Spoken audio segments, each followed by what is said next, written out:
up, everybody? So here is our next project. This is a Maxxam 152R, and it has been sitting in that garage for quite a long time. Check her out. Tires, we just got those inflated.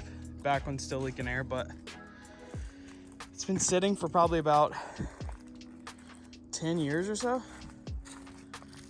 And hopefully I can get this thing running and turn this into a sweet little buggy for the kids and maybe for myself.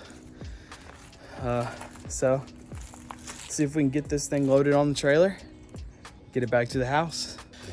Oh man, we got her on there, but she did not want to go. Folks, so what we have here is a Maxxam 152R.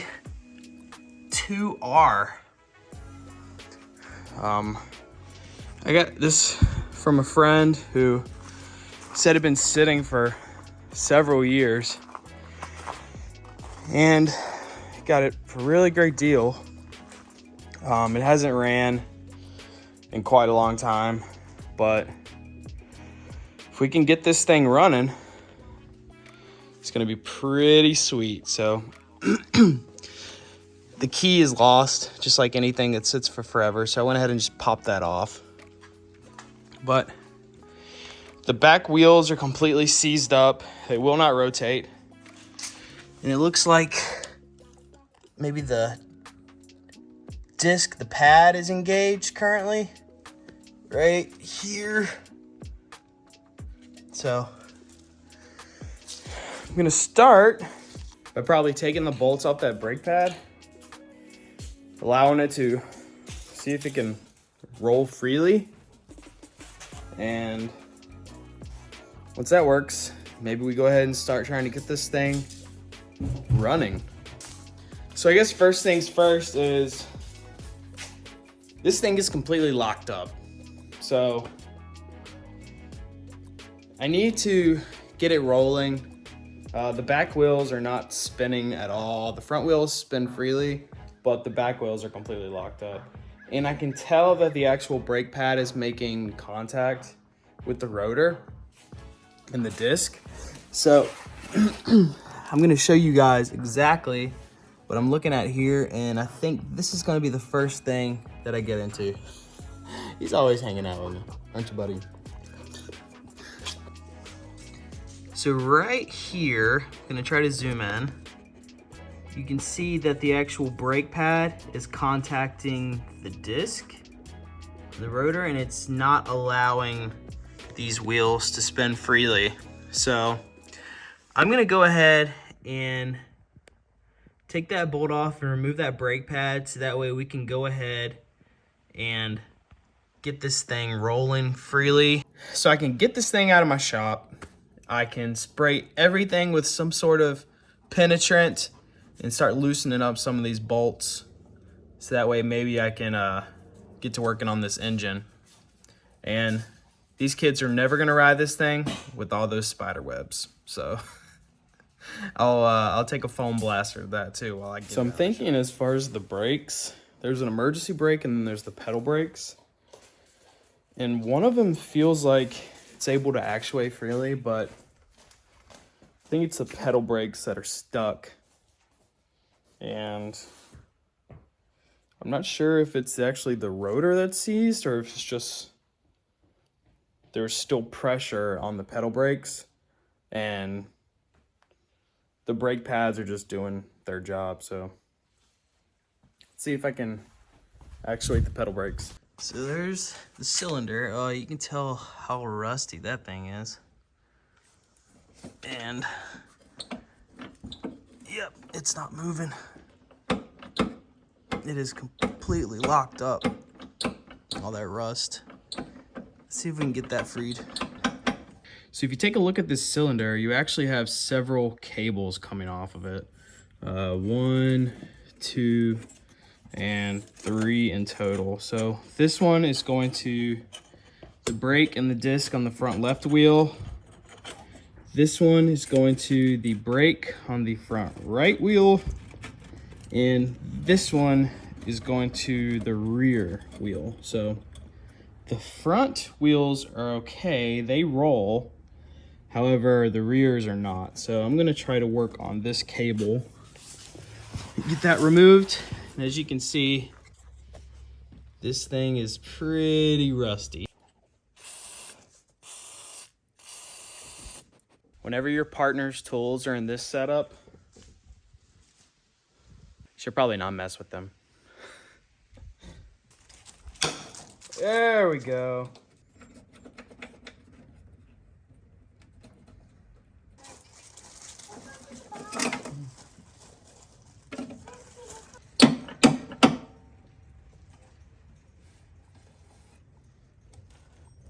So I definitely think there's something up with the cylinder, because you can see here, when I kind of play around with the brake pedal, should be fluid coming out of there.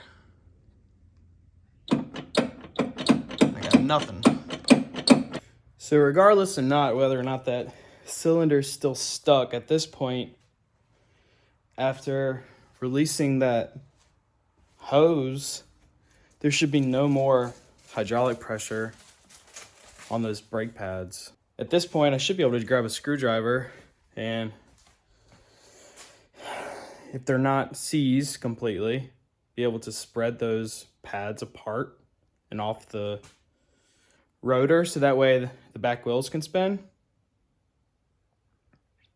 and then be able to at least roll this thing, as long as the air continues to stay inside the tires. Right now I'm having a little trouble with that, as you can clearly see. But these other ones, even though they're got several years of dry rot in them, they're at least holding air to some extent. All right, let's see if we can get these brake pads apart. So just process of elimination.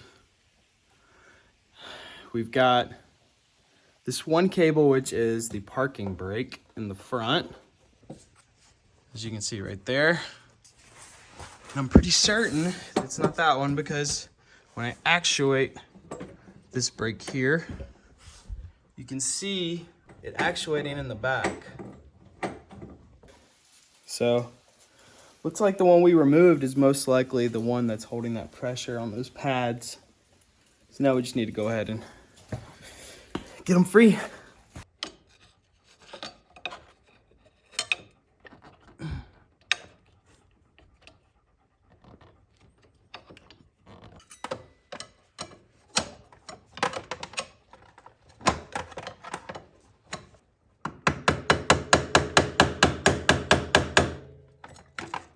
Yeah, baby.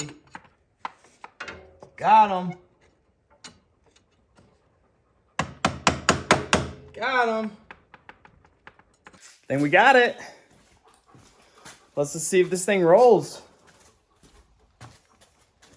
There we go. That's what we want. All right. Let's go ahead and push this thing out in the yard and get her hosed down.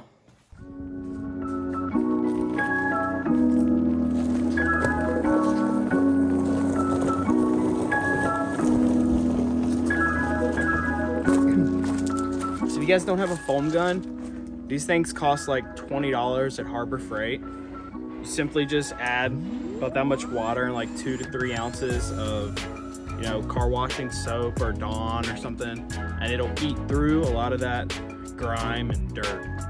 It's pretty simple. It comes with a little hose sprayer. All you do, connect it to your hose, and then attach it like that. You're ready to work.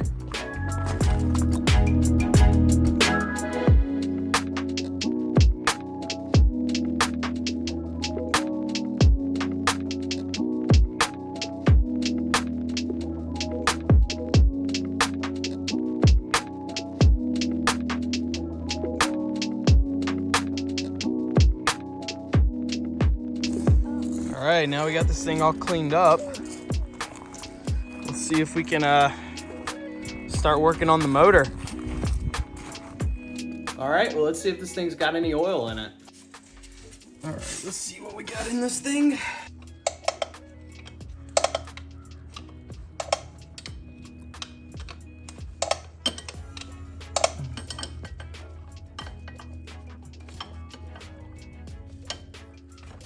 Yay, oil. Well, that's a good thing. At least we know that the engine wasn't running non-lubricated or unlubricated. Hank, go on somewhere. Go get the ball. I tried to let this dog have free roam around our farm, but he is driving me nuts today. Why? All right, guys, I need your opinion. Do you think these tires are still good? Can't tell, is that normal? Is that normal for good tires? Let me know in the comments below if you think I should reuse these tires. All right, while that oil's still draining, let's see what we can do to go ahead and get rid of some of this old fuel in the gas tank. I'm not really sure how much is in there. Let me take the cap off and maybe take a look in the top, see how much is in there. Might be empty. If so, that'd be awesome, but nope. Take a look. Unfortunately, it's about halfway full. And it smells nothing like gasoline, so. Let's go ahead and pull this fuel filter line and see if we can drain this gas into a bucket or something. Start cleaning that out. So there's the fuel on off coming out of the fuel tank here. And if you follow it to the fuel filter and then down to the carb, you can actually take this spring clip off and pull the fuel line from the carb. Snip. And let's see if it drains. All right, so it seems like maybe the shutoff's off. So let's turn the shutoff valve on here and then see if we get some fluid coming out. So switching the shutoff valve.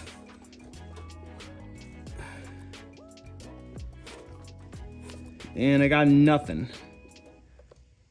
I got no fuel coming out. Okay, well, that's not good. So, I guess potentially the fuel filter is clogged here. So, let's go ahead and pull the line from the fuel filter and see if we have the same issue. All right, so I removed the fuel line in the fuel filter. Now let's go ahead and try to actuate this. Nothing. That's not good. Unfortunately, that means this is probably going to be a little messy. There's no clean way to remove that valve when it's full of fuel. So, unless you have a fuel transfer pump, which I don't. That's another thing you can get at Harbor Freight. So there's little pneumatic pumps that you can essentially transfer some sort of fluid, whether it's gas, oil, water, or whatever. All right, well, guess we'll go ahead and take that off.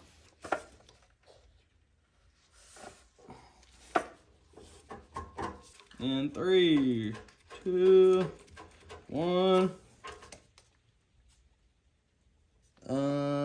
Hello. Wake up.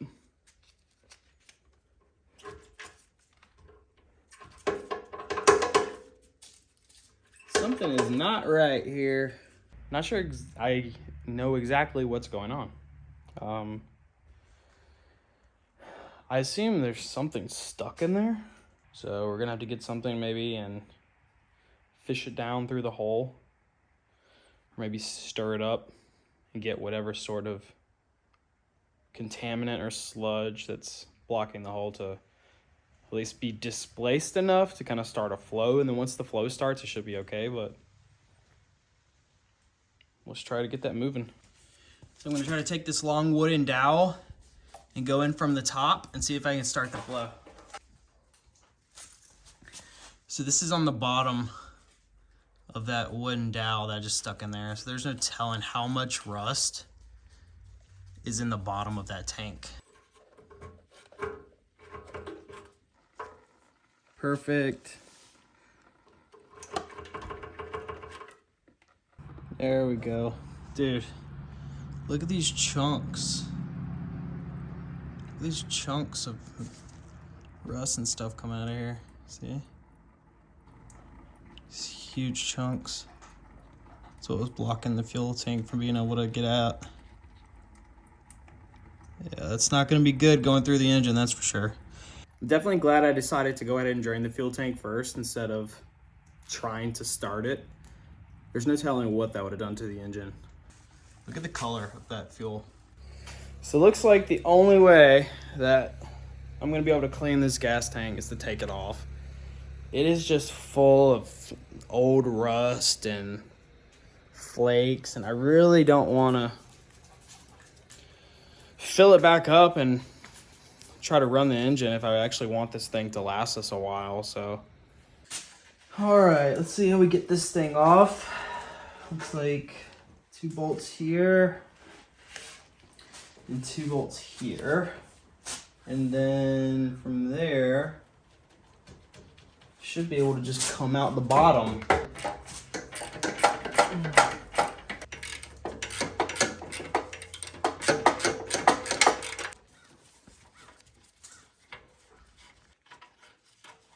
That's one.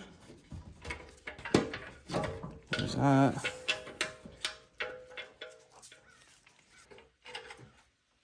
There we go, got it. It comes in just like that. Now, all I gotta do is just pull it out the back. There we go. There's a tank. Let's grab a light and take a look at this thing. All right, here's that gas tank. And let's see if we can get a good look on the inside here. All right, so yeah, there's lots of sludge and all kind of junk in there. It should not be in there. Some really big pieces. It looks like, for the most part, everything on this side. Oh yeah, there's some really large pieces in there actually. It's hard to kind of show you guys, but that it needs to be to show you. Oh, there it is, right there. It's a really big piece sitting there. So let's go ahead and cap the ends and try to clean out all this junk and debris. All right, so we're gonna go ahead and put this shut-off valve back on so that way we can cap off the ends and then slosh around some gas. See if we can clean this bad boy up. All right. I'd love to pull this off, but if it doesn't want to come off, I'm not going to force it. All right, so we got that. Now, let's get the gas cap, which is here. And let's put some gas in this thing and shake her up.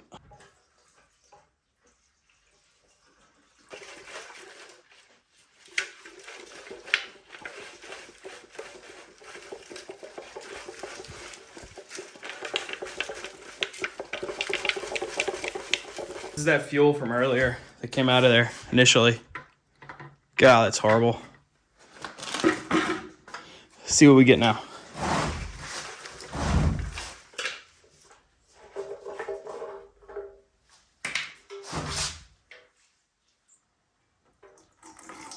Oh yeah, that is rough, dude.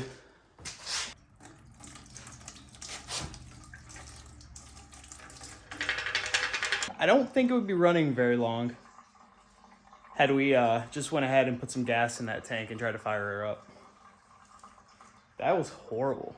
All right, well, I guess we're just gonna have to do that a few times and until we start getting some clean fuel out of it.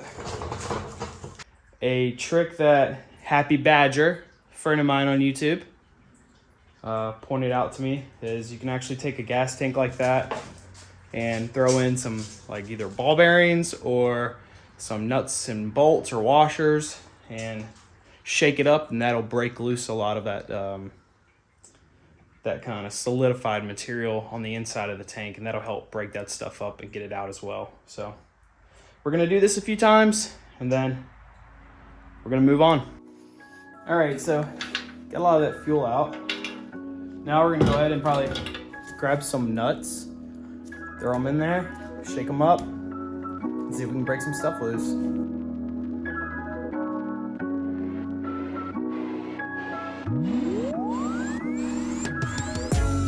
So that was loud.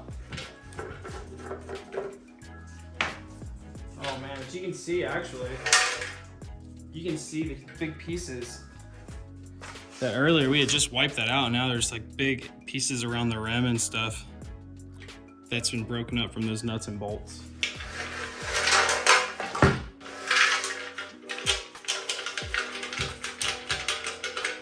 That's inside the fuel tank, folks.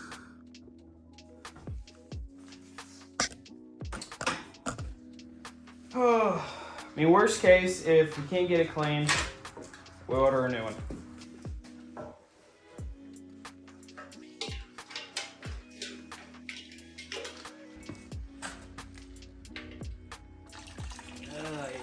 Get it out. Get it all out.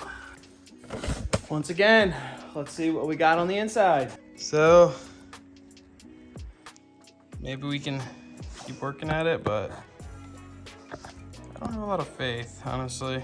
You want to do as best job as you can to get that stuff out of there because you don't want to potentially waste all your time, money, and resources for it to break down on you or not be very reliable. So I'm going to do my best to clean this thing a few other ways.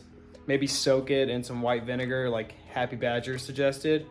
And I'm going to continue on with the next thing. So I just ran to the store, got some baking soda, some white vinegar. I'm gonna go ahead and pour some into this fuel tank. So the correct ratio apparently is 4 parts vinegar to 1 part baking soda. So we are going to throw it in there, I guess. I got 1 gallon of vinegar. I'm not sure. I assume this is a 2 gallon, maybe 3 gallon gas tank. And I want to probably get as much surface area as I can for volume. So I'm probably going to pour the entire thing of vinegar in there. Just so I can make sure I get a lot of that corrosion out. So this is 1 gallon, 3.78 liters. That's 4 pounds. So I'm gonna try to eyeball this the best I can.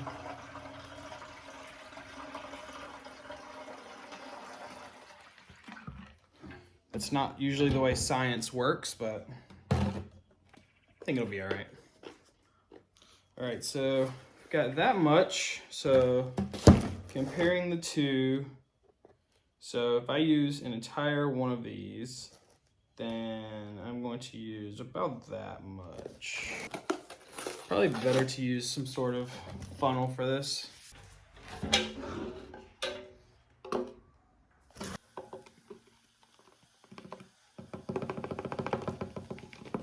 We got the classic, oh God. What's the volcano experiment from when you were a kid? That's pretty cool. I was not expecting that, I'm not gonna lie. That was cool. Let's roll with that. Put the cap on for literally just a millisecond, just so I can slosh it around without it going everywhere, but yes, I do understand that when I put the cap on, there is going to be a buildup of pressure. So I'm going to go sit this out there in the yard and let this sit for a while, and then I'm probably gonna start taking that carburetor off. All right, now to the carb. So this thing's got this cage on the backside, as you can see here. I'm thinking it's probably just gonna be easier just to remove that cage, because it's got 1, 2 bolts really that hold this thing on. And I think it's just gonna be way easier to go ahead and just take it off while I'm working on the motor. So I'm gonna go ahead and do that now. All right, so once again, 10 mil, the most versatile socket in the history of existence. The nut's actually welded to the frame. Makes it convenient for popping this little guy off. Same for this one as well.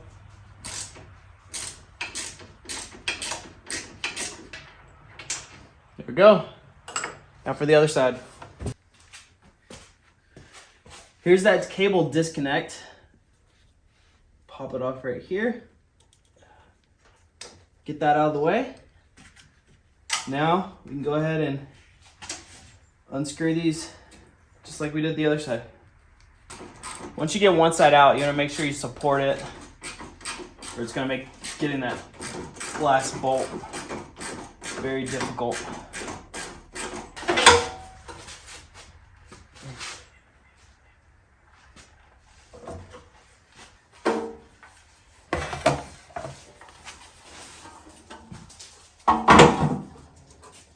All right, now that we got the cage off, let's go ahead and take a look at the air filter as well. Okay.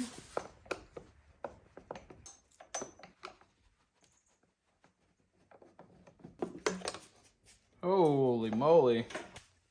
Nice. Rat City for sure.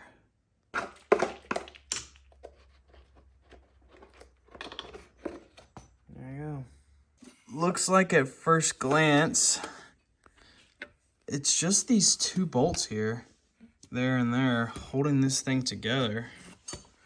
When I took out the air filter, I was able to see that this actually came off already, right here, where I'm pointing to at the light. But for the most part, I think it's just these 2 bolts. As you can see, this thing is some rough shape, but I don't want to remove the carburetor because right now I really don't know what I'm getting into. I would rather immediately take it off and put the new one on. That way I can get the throttle cable and everything adjusted the exact same without any time going by and me potentially forgetting what I did when I removed it. So I'm gonna go ahead and get a parts list going. I did find a service manual online, which I will link in the description below for all these different parts and stuff that I'm going to be ordering. So far, I need a air filter, a fuel filter, I need a carburetor, I need a master brake cylinder, a battery, and an ignition with key, and a spark plug. I know it sounds like a lot, but really that's only maybe like $150, $200 in parts total. And that means that I'd have this thing potentially running all in for $300, $400, which is amazing. So I'm gonna go ahead and get that stuff, and next time you see me, we'll be ready to install some parts. So yeah. All right, guys, thanks for watching. Dale Does It All. Please subscribe, follow us for next video where we do part 2 of restoring this buggy, bringing it back to life. All right.